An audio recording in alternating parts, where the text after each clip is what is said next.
Vamos falar um pouco sobre Corinthians e Cruzeiro. Eu já quero deixar bem claro que eu não consegui assistir muito do jogo ontem, tá? O jogo do Corinthians estava acontecendo justamente no horário que eu estava no aniversário da minha irmã. E aí, bem na hora do parabéns, estava acontecendo o jogo, então eu não consegui assistir muita coisa do jogo. Eu vi só um pouquinho do primeiro tempo. Consegui ver o gol do Gustavo Henrique, ver alguns outros lances, mas em geral eu não consegui ver muito do jogo, tá? Depois que eu cheguei em casa eu consegui assistir os melhores momentos, ver alguma repercussão ou outra no Twitter e no YouTube e tudo mais. Mas analisar o jogo só tendo visto os melhores momentos eu acho que não é muito bom. Mas eu vou falar aqui, vou pontuar alguns pontos aqui, caso eu esqueça de alguma coisa, porque de novo eu não vi o jogo. Caso eu esqueça alguma coisa, fique à vontade para comentar aí, tá? Então vamos lá. O Corinthians foi com um time titular. Eu até falei no último vídeo, que eu achava que o Diniz ia com o time reserva, pensando em priorizar a Libertadores, para evitar alguma lesão, para chegar todo mundo bem no jogo de quinta-feira. Porém, ele foi com o time titular. A única mudança no time foi a entrada do Carrilho no lugar do Ranieri. O Alan jogou ontem porque ele não joga quinta. Então o time foi com o Hugo Souza no gol, Matheusinho na lateral direita, Gustavo Henrique e Gabriel Paulista na zaga. Mais um bom jogo do Gustavo Henrique. Na lateral esquerda, Matheus Bidu. No meio campo, Alan e Carrilho. Disseram que o Carrilho fez um bom jogo. Como eu disse, eu não vi. Então o bom jogo do Carrilho ele não vai aparecer nos melhores momentos. Se ele não fez gol nem deu assistência. Então não sei dizer se o Carrilho foi bem ontem ou não. Aí Caio César, Bidon, Garro e o Pedro Raul lá na frente. Apesar de eu não ter visto o jogo todo, uma coisa que a gente tem que pontuar é sobre o Garro. Aproveita que a gente falou aí dele agora na escalação, sobre o Garro e o Bidon. Mais um jogo em que eles não foram bem, né? Pelo pouco que eu vi, já dá pra saber que o Garro e o Bidon não foram bem. O Garro no primeiro tempo ele ainda perde uma chance inacreditável, que ele tá cara a cara com o goleiro, ele está na trave. No segundo tempo tem uma oportunidade que ele recebe do Matheus Pereira, que acho que no final do jogo já, ele recebe do Matheus Pereira e acaba escorregando, e aí consequentemente perde a bola. E pelo que eu vi, essa perca de bola dele acaba gerando o segundo gol do Cruzeiro, tá? Mas mais um mau jogo do Garro e do Bidon, aparentemente. Como eu disse, eu não vi o jogo, tá? Não vi o jogo, então se eu tiver errado você me corrige aí. E aí, pelo pouco que eu vi do primeiro tempo, o Corinthians estava bem, o Corinthians estava conseguindo controlar o jogo, né? Apesar do Cruzeiro estar com time misto. O time misto do Cruzeiro eu acho que é um time, querendo ou não, é um time mais entrosado que o nosso, né? E aí, acho que muito mais por conta de tempo de trabalho, né? Por conta que o Arthur Jorge acho que está mais tempo no Cruzeiro do que o Diniz no Corinthians e tudo mais. E talvez também por material humano, né? Talvez o time misto do Cruzeiro tivesse melhor que o time do Corinthians ontem mesmo. E aí, não à toa, o Cruzeiro está acima da gente na tabela. E pelo que eu vi do primeiro tempo, o Corinthians teve suas oportunidades, o Corinthians teve mais posse de bola. Tem um lance que eu acho que é o Caio César que cruza, e o Pedro Raul ele tem uma oportunidade sozinho de cabecear, só que ele cabeceia fraco nas mãos do goleiro do Cruzeiro. Mais uma pra coletânea do Pedro Raul, né, que é um jogador de 1,92 m. Ele recebe o cruzamento para cabecear dentro da área com ele sozinho, ninguém marcando ele, ninguém fazendo a sombra, e ele consegue cabecear fraco pro goleiro, ele consegue recuar pro goleiro perfeitamente, pro goleiro só encaixar. Não dá pra contar com o Pedro Raul, cara. O Pedro Raul é muito ruim, apesar dele ter feito 2 gols importantes aí nos últimos jogos, né? Fez gol contra o Inter, fez gol contra o Bragantino, mas, cara, o Pedro Raul é muito ruim, muito ruim. Enfim, e sobre o primeiro tempo eu acho que é isso, né? Tem o gol do Cruzeiro, que pelo que eu vi, o Alan, ele perde a bola no meio campo, e aí sai a jogada do gol do Cruzeiro. O Matheusinho vai mal, tá? Mais um péssimo jogo dos nossos 2 laterais. O Matheusinho, principalmente o Matheusinho, porque ele tá na cena do crime nos 2 gols. Porque ele deixa o cara cruzar no primeiro gol, e aí o cara cabeceia. O Hugo Souza também muito mal, o Hugo espalma muito mal, e aí acaba dando rebote e saiu o primeiro gol do Cruzeiro, né? Todo mundo sabe, acho que essa é a principal regra do goleiro: você não deve espalmar para dentro da área. Se for para espalmar, você espalma ela para escanteio, você espalma ela para o lado, mas evita de espalmar ela para a área. E o acaba espalmando para dentro, né? Acaba espalmando para dentro da área, e aí sai o gol do Cruzeiro, 1-0 Cruzeiro ainda no primeiro tempo. E aí o Corinthians só consegue um empate no segundo tempo. O Garro vai cobrar uma falta, ele cruza a bola na área, aí o goleiro do Cruzeiro sai mal, né, pra afastar ela, e a bola sobra, o Gustavo Henrique faz um golaço de voleio, Mais um baita jogo do Gustavo Henrique, como eu tinha dito. É um dos melhores jogadores do Corinthians nesse pós-Copa, né? Não só no pós-Copa, mas na temporada como um todo, né? Ele, além de fazer seus gols, ele ajuda muito defensivamente. Ele na zaga, ele é uma torre, ele é intransponível. O Gustavo Henrique, a gente pode contar com ele porque ele vai conseguir ajudar a gente na bola aérea e também nas jogadas rasteiras também. Apesar dele ter feito aquele pênalti contra o Inter na Copa do Brasil, eu acho que o Gustavo Henrique é um dos pilares desse time do Corinthians hoje, tá? E nesse pós-Copa eu acho que ele está sendo o pilar do time, né? Porque um dos pilares, né? Nesse pós-Copa, porque imagina só, a gente está sofrendo sem o André que está machucado, a gente está sofrendo sem o Yuri que está machucado. Imagina se o Gustavo Henrique tivesse machucado. Eu vou até bater aqui, ó, 3 vezes na madeira aqui para isso não acontecer, porque se a gente perder o Gustavo Henrique, nosso melhor zagueiro, acabou, cara, acabou. E falando em perder zagueiro, o Gabriel Paulista acabou saindo machucado ontem, entrou o João Pedro Tchoca no lugar dele, e aí eu não sei qual é a gravidade da lesão do Gabriel Paulista, se foi só uma pancada, se foi algo mais sério. Então eu espero que ele esteja disponível quinta-feira, né? Porque acho que, apesar dele não estar tão bem nos últimos jogos, eu acho que para formar uma dupla com o Gustavo Henrique é uma boa ter ele, né? Por mais que eu não ache o Tchoca ruim, né? Mas o Tchoca jogou pouco esse ano, então não sei se seria uma boa ideia colocar o Tchoca no mata-mata de Libertadores, por mais que o jogo seja em casa. E pelo que eu vi, o André Ramalho também não vai estar disponível por conta de uma labirintite. Acho que ele não joga nem contra o...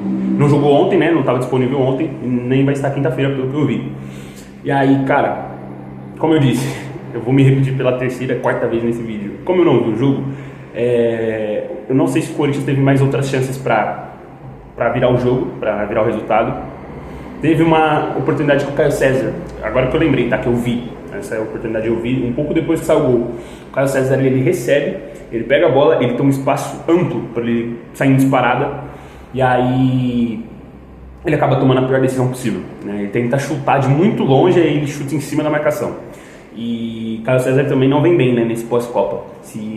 Ali na chegada do Diniz, ele estava muito bem naquele recorte recente da chegada do Diniz até a parada para a Copa, ele estava sendo um dos nossos melhores jogadores. Eu até falava aqui nos vídeos que o Caio César era um jogador insinuante, que ia para dentro, mas também ia para o fundo, que a gente podia esperar alguma boa jogada dele. Infelizmente, não está sendo assim agora nesse pós-Copa. O Caio César está muito ponta-burro, né? Tá muito pontinha burro. Você lembra do Gustavo Mosquito? Então, o Caio César tá jogando igual o Gustavo Mosquito. Muitos lances ele pega a bola, ele corre, só que aí ele corre tanto que ele esquece de pensar. Aí ele não sabe qual a decisão que ele vai tomar, e aí a decisão que ele toma é uma decisão errada, né? Em muitos momentos que é para tocar, ele segura a bola demais, em muitos momentos que é para ele segurar, ele decide tocar, em muitos momentos que é para fazer a jogada, ele decide chutar pro gol. Então, tá mal o Caio César. Não só o Caio César, né? Agora vamos aproveitar para falar de Garro, que também não vem bem, né? Eu acho que ele não vai sair desse time do Corinthians, tá? Eu acho que ele não vai ser reserva, muito menos no jogo de quinta, até porque a gente não tem tantas opções, né? Ou seria, sei lá, pôr o Bidon para fazer a função dele, ou pôr o Lingard para fazer essa função, ou o Carrilho, não sei. Mas eu acho que o Diniz não vai tirar o Garro, tá? Tava conversando ontem com um torcedor do Vasco, sim, tava conversando com um torcedor do Vasco ontem, e pelo que ele me disse cara, o Garro é um jogador do estilo que o Diniz ama, e o Diniz vai morrer abraçado com o Garro no Corinthians. E eu tenho certeza disso. Porque, pelo que parece, o Diniz gosta muito do Garro. E por mais que o Garro não esteja bem nessa volta para a Copa, fez gol contra o Bragantino, muito bom para a confiança e tudo mais, mas ele só fez o gol porque o Thiago Volpi fez uma falha inacreditável, né? Porque em termos de desempenho, os jogos do Rodrigo Garro são muito maus. Ele está muito mal nos últimos jogos do Corinthians. Eu sou um baita fã do Rodrigo Garro, né? E consigo admitir facilmente que ele não vem bem. Ele não vem bem. A partir da chegada do Diniz, o Diniz chega, o Garro melhora, ele sobe de produção do que ele vinha fazendo com o Dorival, ele melhora, ele participa de gols, eu lembro que ele tinha participado de gols em vários jogos seguidos, só que agora nessa volta da Copa ele não vem bem. E a gente teve a lesão do Zaccaria, que provavelmente seria titular no lugar do Garro, né? E acho que isso é um agravante pro Garro continuar jogando, porque o Garro não vem bem, cara. O Garro não tá jogando bem. O problema dele está técnico. Diversas vezes ele erra decisões também, às vezes ele tá errando muito passe.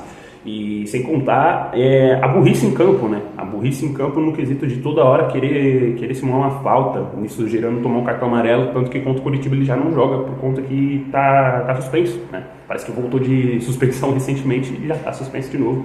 E desfalca o Corinthians contra o Curitiba, lá no Couto Pereira, próximo jogo do Corinthians no Brasileirão. E aproveitando que a gente tá falando do Garro, né? O Bidon também tá mal, né? Por mais que eu não tenha visto muito do jogo do Bidon, porque, de novo, não vi o jogo, mas contra o Rosário ele não foi bem, contra o Bragantino ele não foi bem, contra o Inter ele não foi bem, então eu não sei se o Bidon